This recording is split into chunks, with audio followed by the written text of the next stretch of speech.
My name is Paul Rodden, and welcome to the Hydrogen Podcast. All right, welcome back to the Hydrogen Podcast. I'm your host, Paul Rodden, and today we have the pleasure of welcoming back William Smith, President and CEO of Infinity Fuel Cell and Hydrogen, to talk about some of the exciting developments for the company. There have been some major new contracts in the iconic partnership that I'm excited to talk about. Bill, thank you so much for joining us today. Well, thank you, Paul. Delighted to be here. So, Bill, let's dive right in with some big news. Recently, Infinity has announced a major new contract to develop uncrewed underwater vehicles, or UUVs. Can you tell us more about the scope of this project and what makes it significant? I'll tell you what I can tell you. It is the customer still wants to remain confidential. Understood. It is a logical evolution of a lot of the work that we have been doing, funded by the Office of Naval Research, and an evolution of that work toward a new generation of commercial complete products. And I can say what we're doing here, and then this is, I think we've been promoting this for a long time, is that we're now building complete modular systems, and that's what we're developing. We're going to be deploying. And this particular customer, I think, has an excellent vehicle that they're developing, and they're recognized in the industry for their capability. And it projects to be a capability that is becoming more and more needed, so that this contract comes at a very good time. And I think that we have an excellent solution to this customer's needs. And I think what the customer is offering to both to the military and the commercial markets is a product that fits this developing need. And what we're talking about are uncrewed underwater vehicles that can be used to leverage the assets that the navies would want to bring to bear in different parts of the world. And, as we all know, unfortunately, the world is becoming a less settled place. And so that there's more and more need for these products, for these vehicles to be able to accomplish missions all around the globe. Infinity is known for its innovation in fuel cell technology. How does your fuel cell solution fit into these UUVs, and what advantage does it offer over traditional power sources? Well, first of all, fuel cells compared to batteries offer the ability to separate power generation, which happens in the fuel cell, and energy storage, which happens in the oxidizer and reactant tanks. It's very much like your car, so that you want to go longer, you put on larger tanks. Mm-hmm. You put in more fuel and more oxidant.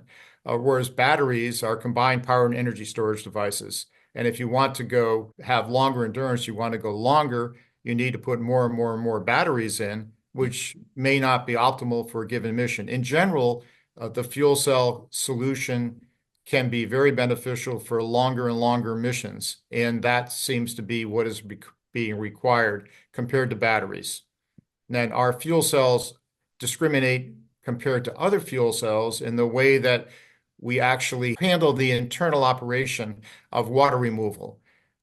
When the fuel cell reaction occurs, of course, hydrogen and oxygen combine to make electricity, but they also produce water at the surface of the cathode, and you have to remove that.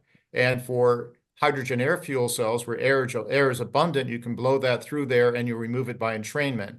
Mm-hmm. Hydrogen oxygen fuel cells that are closed, it becomes a more difficult problem.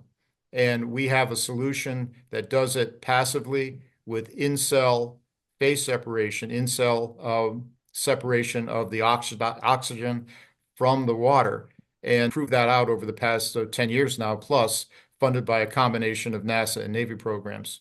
What challenges do you foresee in scaling up for a project like this, and how does Infinity plan to overcome those? Well, we're fortunate right now because the projected markets are substantial for this type of product. We have been gradually scaling up over the past couple of years under related programs, so that we have the test capabilities in-house right now. And I'd say for the next at least 2 to 3 years, we have the capacity within the 2 buildings that we now operate in. So we see in that time frame, as the market is developing, we are able to scale up and meet those requirements fairly readily. Going to the next generation beyond, say, the 3-year time frame, we will be probably expanding our physical plant and looking to a larger dedicated facility. Then is there a broader market for fuel cell powered UUVs in both military and civilian applications? How do you see that sector evolving? Well, there is a broader market in terms of it's not just military. Military applications are very important and can drive a lot of the near-term need. But there is a long-standing need for these types of vehicles for the oil and gas industry, for pipeline inspections, for cable transmission, transmission cable inspections, and so on.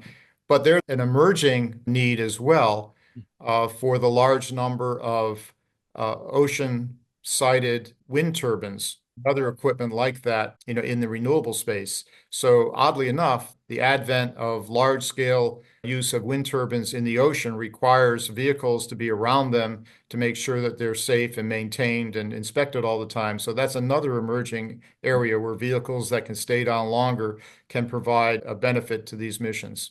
Shifting then from under the sea to outer space, Infinity has been awarded a significant initial contract for a lunar fuel cell power and electrolyzer system.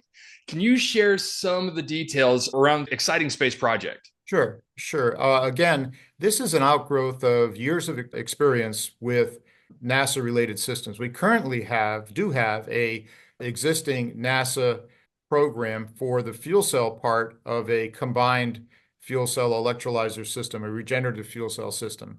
And that's been an ongoing program for the past several years. And we just made an initial delivery of equipment to that. And we're going to be doing more and more testing under that NASA Glenn research program. What's new is on the commercial side, we have a secondary path of contracts opening up. We're at the early stages, I'd say, with this customer of doing something very similar, looking at ways to provide energy storage on the surface of the moon that is optimizes better than batteries or other alternatives. That is a new contract and a commercial contract that has a secondary pathway to what we've already been doing with NASA now for some period of time. What makes fuel cell technology uniquely suited for space applications, particularly on the lunar surface? Particularly on the lunar surface, the ability to store large amounts of energy as hydrogen and oxygen Mm. is very beneficial compared to trying to do it with batteries. Again, you run into the limitation batteries have of being combined power and energy storage devices. You may need a few hundred watts or a few kilowatts of power, but when you need it for a 2-week lunar night, the mass of the batteries can become prohibitive. In fact, there were studies that were done by NASA Glenn Research Center that estimated that the benefit of a regenerative fuel cell just for a single mission could be in the hundreds of millions of dollars compared to equivalent batteries. So it's that ability to store large amounts of energy very cost effectively, which is the primary advantage for regenerative fuel cells on the lunar surface. Now, side benefits, depending on how you integrate the system, of course, if you have a combined fuel cell electrolyzer system, you're generating hydrogen, but you're also generating oxygen. Yeah. So you have a source of life support oxygen. Mm. And in the process, you're also generating water. So if the loop isn't completely closed, depending on how you integrate this with a crewed habitat, you could find the side benefit of making water and of making oxygen is extremely important and a beneficial trade to the mission. Can you talk about the partnerships involved in this project and how Infinity is collaborating to achieve success?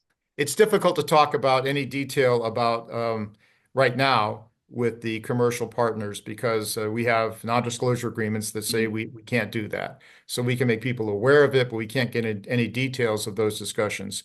We can talk about, of course, what we're doing with NASA and have done with NASA and with the U.S. Navy. And both areas, we have programs that are continuing. And for instance, as you probably well know, we proved out our fuel cell technology aboard 2 Blue Origin New Shepard suborbital flights in 2022 and 2023. And, we're continuing to evolve that under NASA programs today. And the same goes true for the oxygen generation system, the electrolyzer. We were funded there by 3 generations of programs funded by NASA Glenn Research Center to develop specialized high pressure hydrogen and oxygen generation systems. In that case, they were looking at using both gases for energy storage, but also it can be used to generate just oxygen if you're looking at just crewed life support missions. looking ahead, then, do you see this lunar contract as opening doors for future space exploration projects? What is the long-term vision here? Well, the long-term vision really is the same vision that's shared with NASA, the establishment of permanent habitats on the moon, and there integrating regenerative fuel cells that are generating hydrogen and oxygen by electrolysis and storing it for energy storage, but also for, as I mentioned, the oxygen and life support water use. And that is a long-standing NASA objective on the way to Mars, so that the technologies that are intended to be developed for these crude habitats on the moon, have by extension application to life on Mars as well. And even if you establish, say, nuclear power generation at either site, you still are going to need more local application of power and energy. And so the nuclear source could actually be powering electrolyzers to provide the reactants to more deployed locations away from the base. Now, on to a really exciting announcement. William Shatner, a beloved icon in the world of space exploration and sci-fi, joined Infinity as a brand ambassador and advisory board member. Right. How did this partnership come about? It really was kind of a natural partnership, to tell you the truth. We flew aboard two Blue Origin New Shepard missions, NS-23 and NS-24. He flew on NS-18, Mm. and we were aware of that. He of course got a lot of recognition for that mission. And what I found as we were talking to people, we were briefing people on what we were doing in space and space fuel cells and so on. And I'd say, hey, we a great accomplishment. We proved out our technology in a suborbital flight funded by NASA aboard Blue Origin rocket. And people would say, that's really nice. And they didn't know what I was talking about. When I would say that William Shatner is it was the same rocket as William Shatner flew on, then they recognized it. So I realized that as much as those of us in the fuel cell and hydrogen community are around it all the time, and we can recognize achievements in different areas, and we recognize who's doing what. The rest of the world has no idea what we're doing. Right. I go to an open meeting and at a conference for another reason. In fact, I was at one event. My wife is involved in the art world, and I was at a museum event and talking to people that were, very familiar with, what's going on in the world. And I'd mentioned hydrogen, I'd mentioned fuel cells, and they had no idea what I was doing. Yeah. They had no idea what hydrogen was about. They had no idea what our whole industry is really up to, even though, we all believe that we're having a major impact on improving the future of the world. So what I was looking for was a way to really get the message out there to the world. So we also happen to have a connection to the film industry. So we had them contact Mr. Shatner's agent Mhm. and get the conversation going. And he was very interested because he was quite moved by his mission that he flew on. He was quite moved by the experience of looking back on the planet and realizing how fragile this world is and how empty the rest of the space is around us. And that he just felt moved to try to do things in the rest of his time on Earth to help advance the quality of the world, advance the future of the world, make it better for the children, grandchildren of us all. And he realized that hydrogen has an important role to play in that. And so he was very taken with what we're doing. That mission of ours fit in with that mission of his right now. So it came about really very naturally. The connection was the Blue Origin New Shepard flights that he flew on and our test equipment flew on. What role do you see Mr. Shatner playing as both a brand ambassador and advisor for Infinity?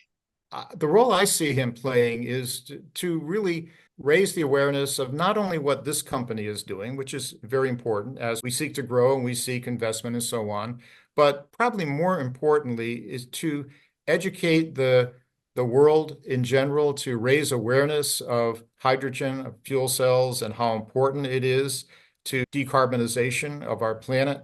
And I can see him probably in a practical sense, helping us with press announcements, videos, and so on as we develop tools to communicate, again, what we are doing, but also what the industry is doing. So I think there'll be a number of different channels that you'll see him coming out as we communicate these messages to the rest of the world. Given his immense influence and public persona, How does Infinity plan to leverage William Shatner's involvement to further your mission and reach? Is there more space travel in his future?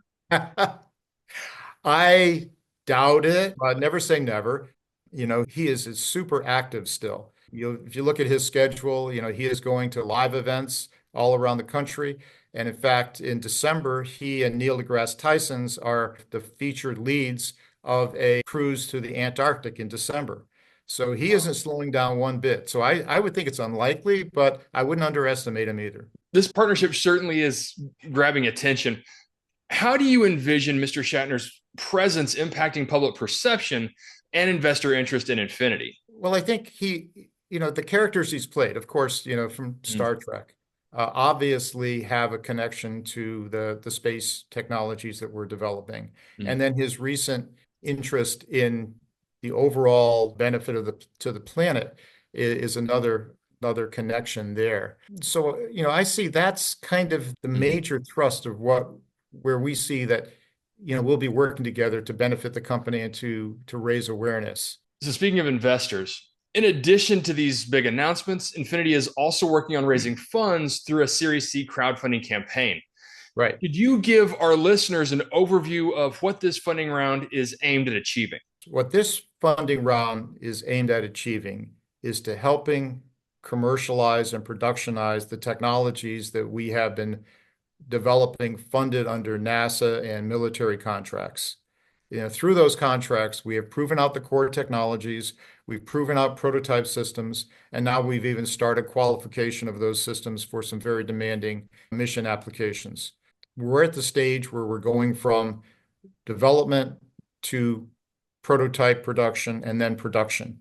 So that the funds that we're looking at raising right now are designed to assist in doing that, make that transition from technologies and prototypes to products. Mm, And in this industry, as you well know, it's a capital intensive industry, yeah. and you need the financial resources to be able to do the designs, the Mm. development, and the testing that supports that product in the field. What progress has Infinity made so far in this Series C round, and what's the timeline for completing it?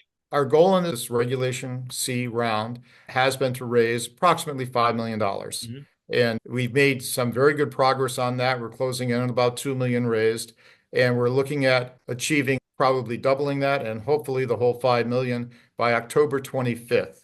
And Okay. that's our target right now. We will be closing the round October 25th.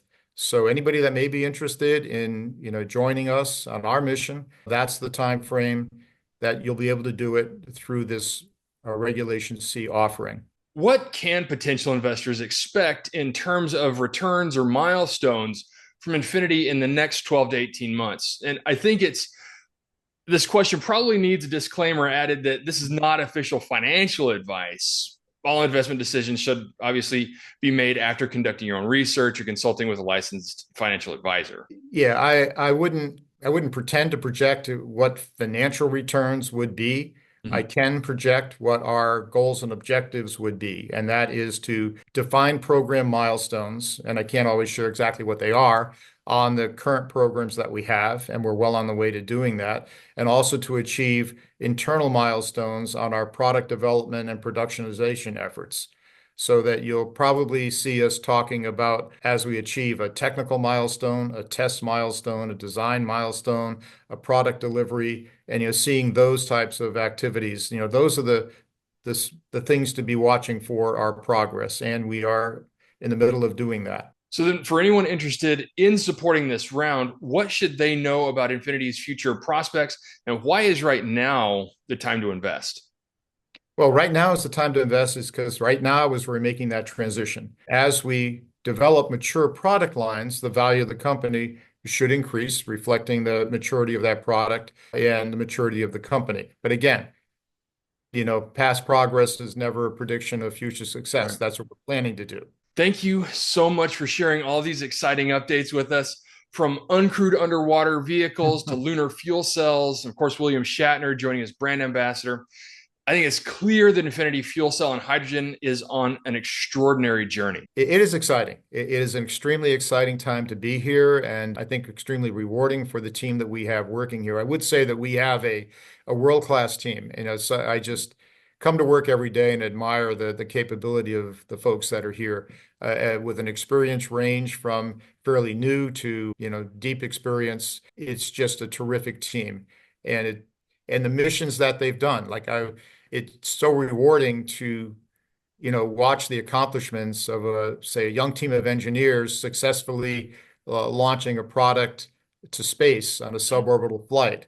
And that accomplishment is just amazing, and to see the reward, the achievement for that team and what they did.